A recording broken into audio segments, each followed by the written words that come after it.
Olá, boa noite para você. Olá, boa noite. O Tudo Que Há está no ar e a partir de agora você fica com a gente. Informação, diversão e prestação de serviço na Revista Eletrônica dos Baianos. Hoje com uma matéria especial sobre o cinema brasileiro.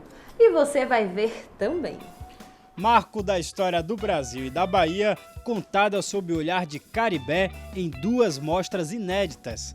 E você vai ver também uma reflexão sobre o entendimento das crianças sobre o mundo, compõe o premiado espetáculo Barrinho, o Menino de Barro.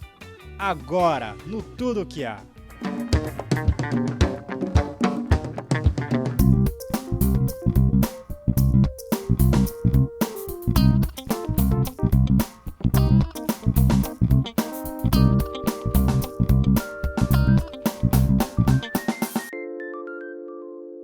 Começamos mais esta edição, lembrando a você que a sua participação é fundamental para o desenvolvimento deste programa. E para isso você já sabe que pode estar mandando críticas, sugestões e elogios através do nosso canal de comunicação com você é de casa.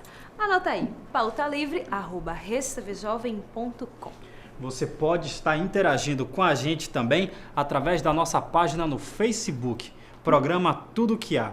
Para você que perdeu um de nossos programas, pode ver e rever quantas vezes você quiser através da nossa página no YouTube, Tudo Que Há Online.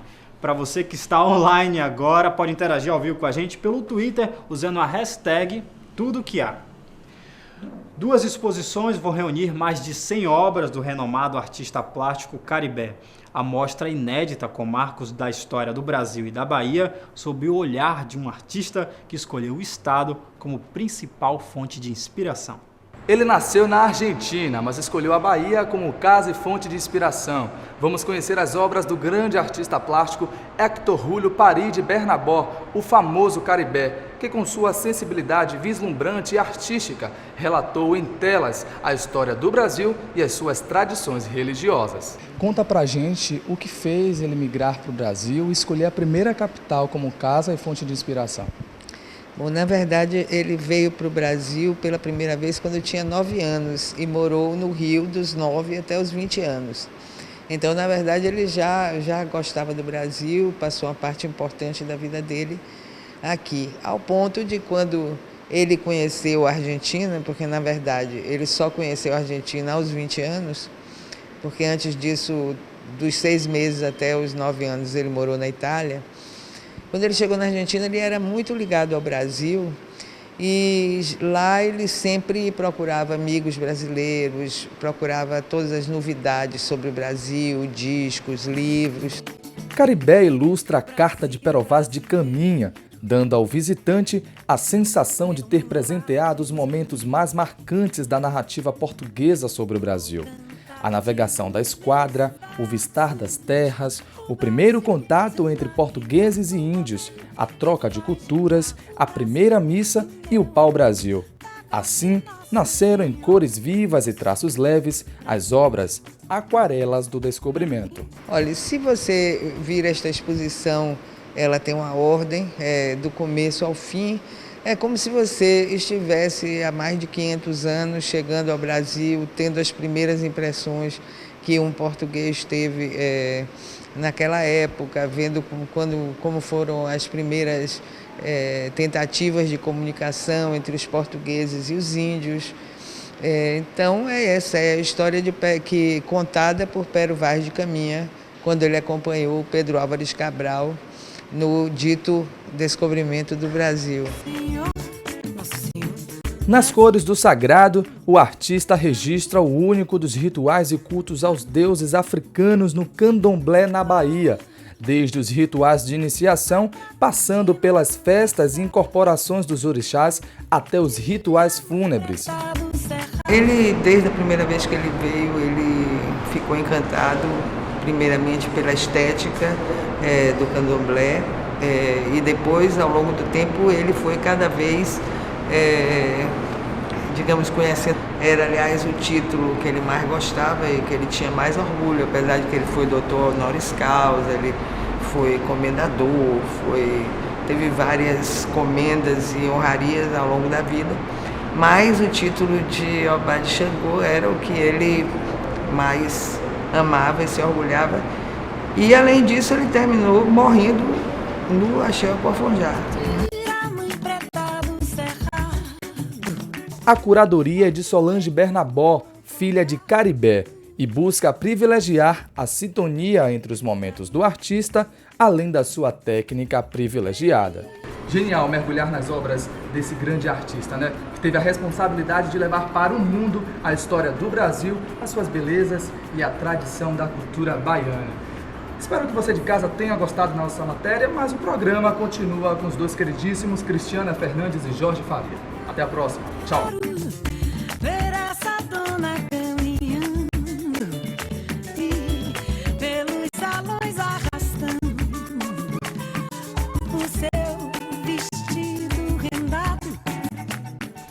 Você continua junto com a gente porque já na volta do intervalo tem um bate-papo sobre cinema com o cineasta Geraldo Moraes. Tudo que há volta em instantes.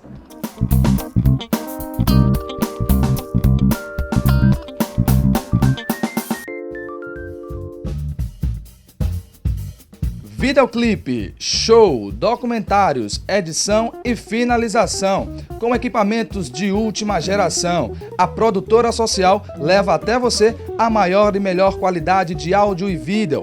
Tudo em alta definição. Produtora Social, o seu sonho audiovisual virando realidade. Telefones 3266-5607, 3266-5607.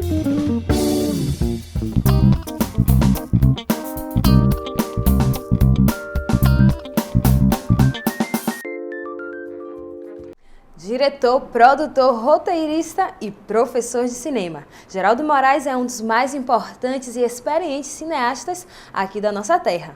Ele conversou conosco e nos conduziu numa viagem sobre o cinema brasileiro.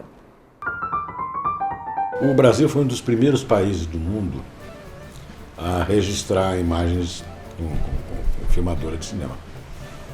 E ele foi descoberto não pelos portugueses, mas pelos italianos. E quando eles entraram na Baía de Guanabara, eles tinham câmera, então eles registraram as imagens da chegada do navio na Baía de Guanabara. Então as primeiras imagens do Brasil são as imagens da entrada do Pão de Açúcar, aquela paisagem do Rio de Janeiro. Né? E logo o cinema tomou conta. Ele foi se espalhando, foram chegando as outras câmaras e os outros projetores, né? E o povo brasileiro, a população brasileira, adorou o cinema. Ele nasce documentário, mas logo vai começar a contar histórias. Os primeiros filmes brasileiros de ficção são filmes que contavam histórias populares comuns, personagens, tio Anastácio, coisa assim, ou então os acontecimentos policiais da época. Tem um filme famoso, O Crime da Mala. Foi esses tantos que alguém mata alguém e esquarteja por dentro do corpo numa mala, coisa que vale. Então O Crime da Mala fez sucesso. O Brasil produzia mais de 100 filmes por ano. E de repente as companhias americanas fizeram em 94, 95, quando montaram no Brasil o esquema dos multiplex. Né? Então eles abriram cinemas no Brasil inteiro e de um ano para outro simplesmente o cinema americano tomou conta do mercado. Dos anos 20 para os anos 30 vai acontecer no Brasil um movimento, uma movimentação social e política muito grande que vai resultar na subida ao poder do Getúlio Vargas. Né? E isso aí vai ser acompanhado de todo um movimento que aconteceu no Brasil, como por exemplo na arte, a Semana de Arte Moderna de São Paulo, em 1922, etc. Né? E na literatura, na poesia e também no cinema, né, vão aparecer pessoas que vão enfim, tentar criar o cinema brasileiro. Mas o Carlos Manga tinha um domínio do cinema que era um negócio realmente incrível, um grande diretor, sem dúvida nenhuma, um grande diretor. Entende? Fez, assim, N filmes. Porque eles faziam filmes, uma vez por ano, pelo menos, eles estavam fazendo filme. Né? Então, imagina a filmografia desses caras nesse período, né? E o Watson Macedo e o Carlos Manga tiveram um destaque muito grande. E grandes industriais de São Paulo se reúnem e criam uma empresa chamada Companhia Cinematográfica Vera Cruz. Era aquela história, os filmes americanos e mesmo os da Vera Cruz eram feitos em estúdios caros, com equipamentos caros, né? O cinema novo, a estética do cinema novo era uma estética de câmera na mão, em vez de carregar equipamentos mais pesados, né? Fora de estúdios, de preferência com luz natural. E aí vão surgir filmes como Deus e o Diabo na Terra do Sol, como Vidas Secas, do Nelson Pereira dos Santos, os outros filmes do Glauber, enfim, é muita coisa. O cinema novo é uma história à parte, né? É uma história à parte. E a influência do cinema novo vai se espalhar pelo mundo, porque em vários lugares do mundo ele passa a ser uma referência, né? E o cinema novo, claro, que fazia filmes que eram filmes de contestação social. Eram filmes, vamos dizer assim, de esquerda, filmes populares. O Glauber se tornou profeta da estética da fome. É justamente esse tipo de cinema. Isso vai acontecer ao mesmo tempo em que no Brasil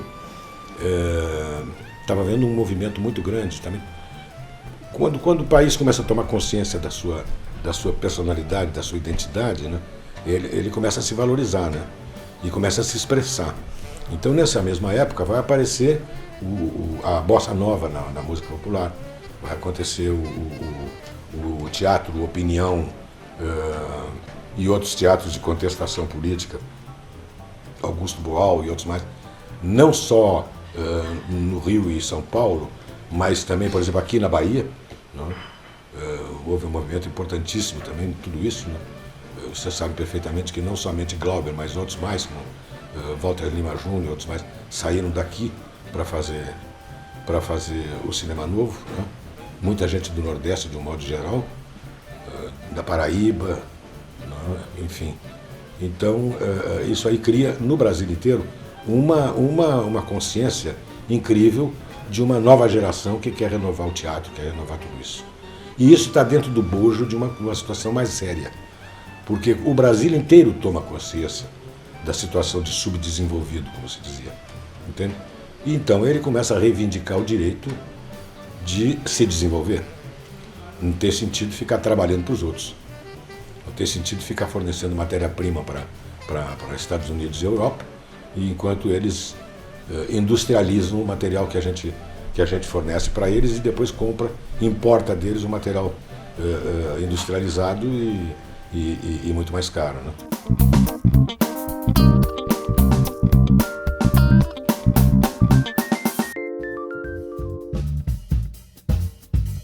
Videoclipe, show, documentários, edição e finalização. Com equipamentos de última geração, a Produtora Social leva até você a maior e melhor qualidade de áudio e vídeo. Tudo em alta definição. Produtora Social, o seu sonho audiovisual virando realidade. Telefones 3266-5607. 3266-5607.